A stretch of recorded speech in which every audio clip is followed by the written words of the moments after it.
غلام بادشاہ اور سندری ڈرامے کی آنے والی ایپیسوڈ بہت ہی انٹرسٹنگ ہونے والی ہے۔ نیکسٹ ایپیسوڈ میں آپ دیکھیں گے کہ جب قربان علی سندری کو شادی کا جوڑا اور زیورات دے کر جاتا ہے تو سندری اس کے ساتھ بہت زیادہ بدتمیزی کرتی ہے، جس پر قربان علی کو بہت زیادہ غصہ آ جاتا ہے اور وہ سندری کو تھپڑ دے مارتا ہے، جس پر سندری کہتی ہے میں تم سے ہرگز شادی نہیں کروں گی، تم وحشی درندے ہو۔ قربان علی اور زیادہ طیش میں آ جاتا ہے اور کہتا ہے تم نے تو ابھی تک میری درندگی دیکھی ہی نہیں، اب میں تمہیں درندہ بن کر دکھاؤں گا کہ درندگی ہوتی کیا ہے۔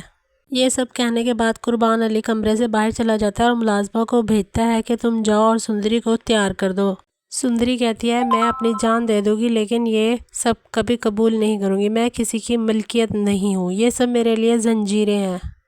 دوسری جانب آپ کو دکھایا جائے گا جب قربان علی مورخ کے گھر جاتا ہے یعنی کہ سندر گڑھ سندر حویلی میں، تو وہ جاتے ہی فوراً جہانداد سے کہتا ہے کہ آپ لوگوں کی حویلی کی پرانی روایات آج تک بھی قائم ہے، جس پر جہانداد پریشان ہو کر پوچھتا ہے وہ کون سی؟ اس پر قربان علی مسکراتے ہوئے کہتا ہے گھر سے بھاگ جانے کی، جیسے کہ پہلے آپ کی بہن خورشید بھاگی تھی اور اب اس کی بیٹی نوکر کے ساتھ بھاگ گئی۔ یہ بات سننے کے بعد جہانداد اور قربان علی کے درمیان تلخ کلامی شروع ہو جاتی ہے۔ اس پر بیگم جان کہتی ہیں کہ کتنا اچھا موقع ہے اور آپ لوگ کون سی باتیں لے کر بیٹھ گئے ہو۔ قربان علی مزید غصے میں آ کر کہتا ہے کہ اگر اس حویلی میں میری بیٹی کے ساتھ ذرا سے بھی ناانصافی ہوئی تو میں سب کچھ تہس نہس کر دوں گا، اس حویلی کو جلا دوں گا، آگ لگا دوں گا۔ دوسری جانب بادشاہ سوچ رہا ہوتا ہے کہ مجھے میری پہلی محبت ملی تو ضرور تھی لیکن میں نے اپنی لاپرواہی کی وجہ سے آج اس کو کھو دیا۔ آنے والی ایپیسوڈ بہت زیادہ انٹرسٹنگ اس لیے بھی ہونے والی ہے کہ ایک طرف تو بادشاہ پریشان ہے کہ اس کو اس کی محبت نہیں مل رہی اور دوسری طرف اس کی بوا خورشید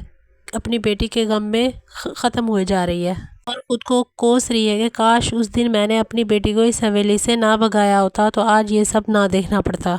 کہ قربان علی اپنی بیوی کے ہمراہ سندر حویلی آیا ہوا ہے اپنی بیٹی سے ملنے کے لیے، تو قربان علی کی بیوی سکینہ اپنی بیٹی مورخ سے اپنے دل کا حال بیان کرتی ہے اور اسے بتاتی ہے کہ سندری ہمارے گھر ہماری حویلی میں قید ہے اور اس کو تمہارے باپ نے قید کر رکھا ہے۔ یہ ساری باتیں پیچھے سے بادشاہ سن لے گا اور بادشاہ جب یہ باتیں سنے گا تو فوراً گھر سے نکل جائے گا